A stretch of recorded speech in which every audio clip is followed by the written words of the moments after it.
Hey guys, welcome back to my channel, and it's time for another Tokyo Crystal Mew video. So if you guys watched my video about the Tokyo Crystal Mew plot, and if you haven't, please go watch that now, then you guys are probably going to have some questions about a few characters named Crystal and Mystica. So what makes Crystal and Mystica a little bit different than all the other Mews is that they don't have a parent in which were a Mew before them. They are a brand new Mew. Cookie is also a brand new Mew, but you'll figure out how she comes in here a little bit later. So let's start. So most of you know by now that there are a few characters in Tokyo Crystal Mew who were supposed to be announced at some point in the series, but never were due to the fact that only 4 episodes ever came out, not including the remakes. 2 of the characters that were never properly introduced were Crystal and Mystica. These 2 characters actually played an extremely important role in Tokyo Crystal Mew, so it saddens me that they were never properly introduced. Regardless though, I'm going to take this time to tell you all about them. Alright, so let's start with the most important question. Who is Crystal and who is Mystica? Well, quite simply put, they are Mews, original Mews in fact. They were introduced into the Mew Project 2.0 along with all the other Mews as they possess the necessary DNA to transform and fight as a Mew.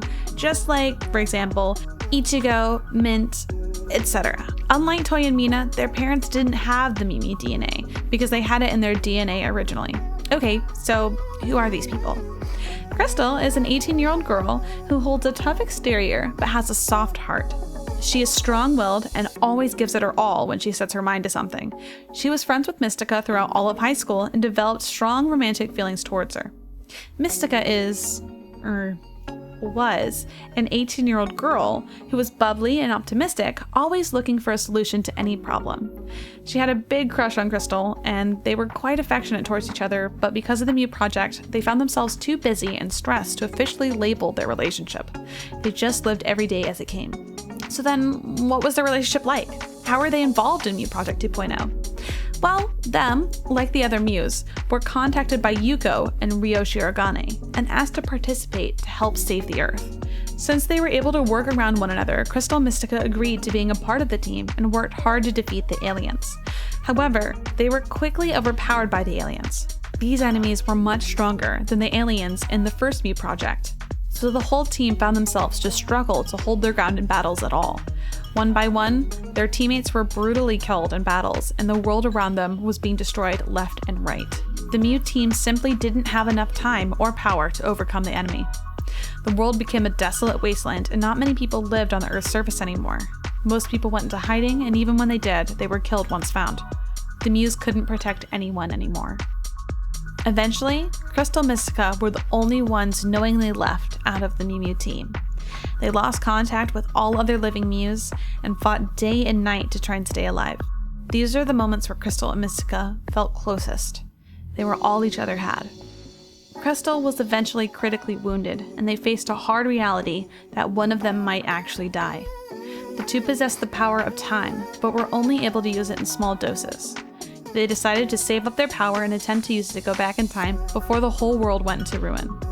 While both women were hiding out together, they used their combined powers to set Mystica to go back in time first, just in case Crystal didn't make it because of her injuries. Off Mystica went several years into the past, leaving Crystal to fend for herself until she had enough power to go back too. Crystal was able to hold it together long enough to travel back as well. However, they had made a miscalculation. When Mystica went back in time, due to the power they saved up together, Mystica went back a couple years further than intended. That wouldn't have been a problem if Crystal did as well, but she didn't.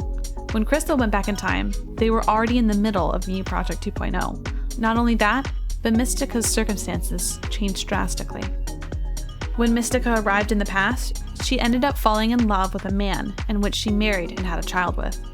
Mystica waited years for Crystal, but was convinced Crystal hadn't made it. She made the decision to move on with her life. Needless to say, when Crystal arrived, she was absolutely heartbroken. Her lover was married to someone else and even had a child with them. Her hopes of living out the rest of her life with Mystica were destroyed. She felt betrayed by her best friend and held it against her for a while. She tried to understand Mystica's side of things, but couldn't stop how hurt she felt inside because of it all. Crystal avoided having any interaction with Mystica's daughter unless absolutely necessary, until she eventually went missing.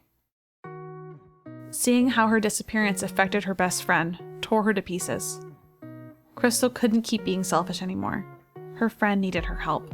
So, Crystal stopped moping and joined the battle.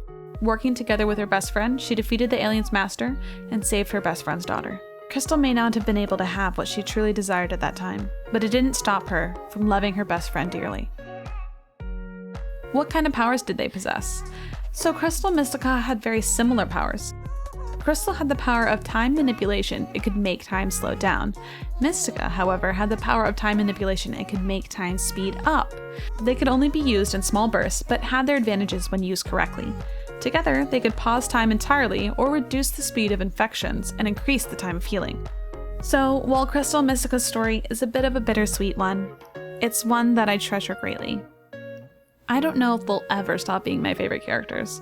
I just really like their story, and as much as I want the best for them, their circumstances are a bit grim, but beautiful at the same time. I don't know. Anyway, I am working on an FAQ video for Tokyo Crystal Mew, so if you have any questions, make sure to drop them below, and I will add them to the video. Look forward to it. Alright guys, thank you guys so much for hanging out with me today and learning all about Crystal and Mystica. See you next video. Bye bye!